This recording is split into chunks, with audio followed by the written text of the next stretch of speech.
Okay, let's do a 1,000-hour review of this Chevy Silverado 1500 LT dual cab short bed. We have about 1,000 hours on it right now. Let me get inside here. Got about 1,000 hours on it right now. About 40,000 miles, I think. Let's see here. Let's fire this bad boy up.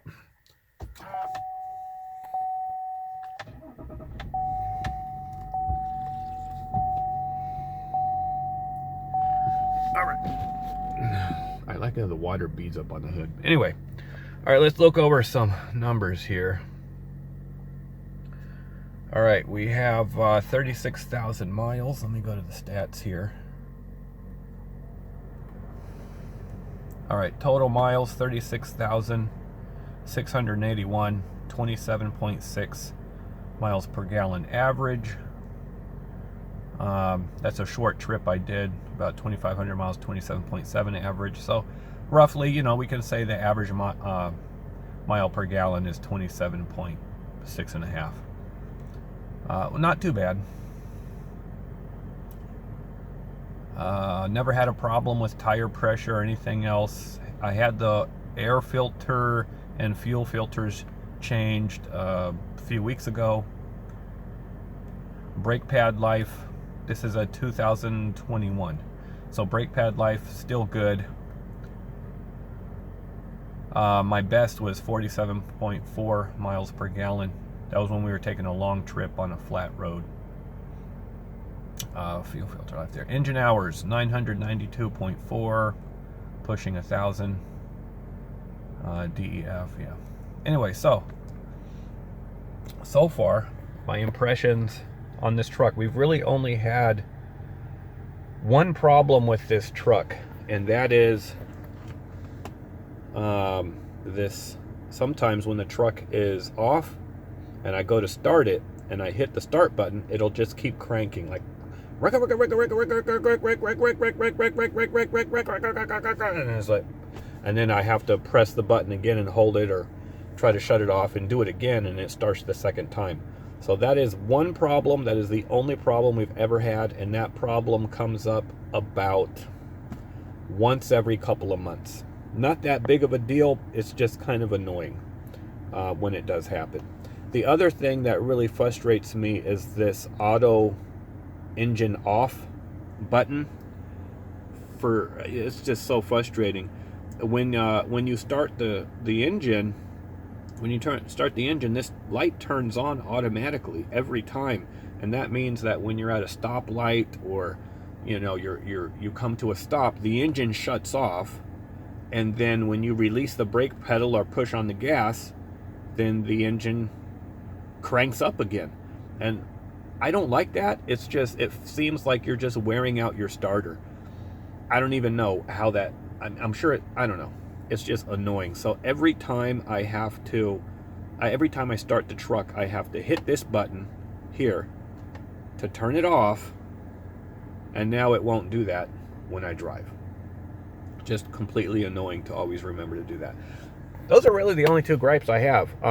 I work the living Jesus out of this truck.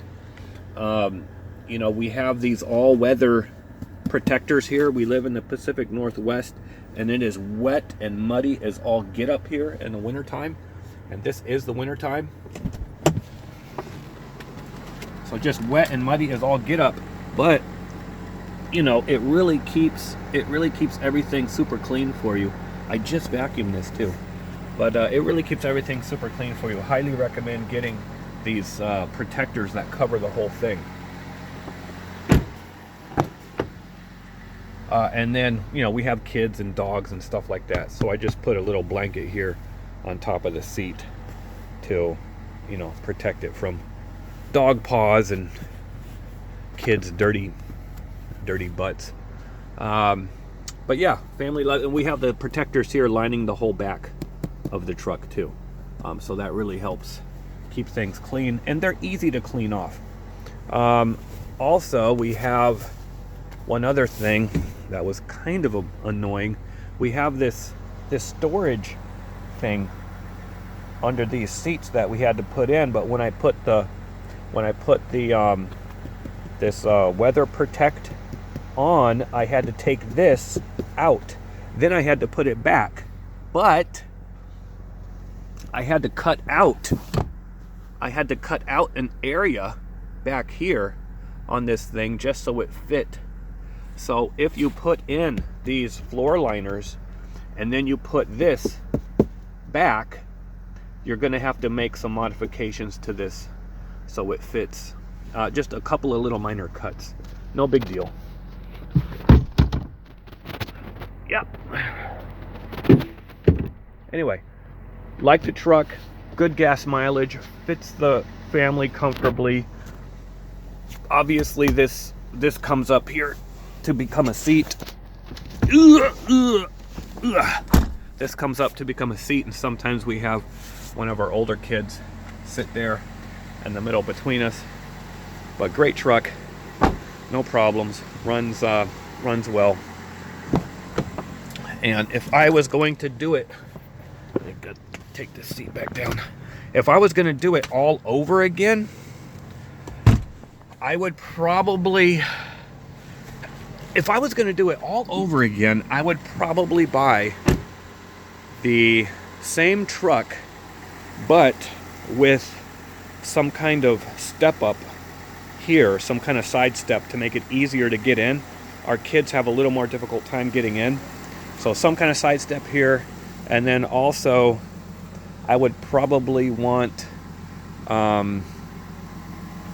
side step, and I probably would want just a slight lift, maybe just like a 2-inch lift. It's high enough to get around the property and get around the farm and these sorts of things. But other than that, this is the kind of truck that you want if you are working on around the property. You need to haul some chicken feed and you need to haul some material sometimes. I haul 12-foot long lumber all the time out the back of this truck. Works just fine. Just tie it down. That's about as long as I'd go, 12 foot. So yeah, hauling lots of material, trailers, all that sort of thing.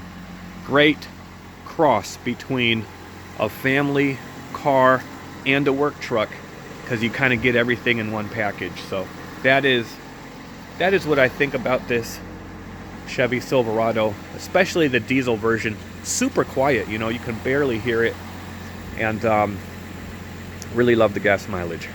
That is it. I really don't think there's any more updates to give. The truck seems really solid.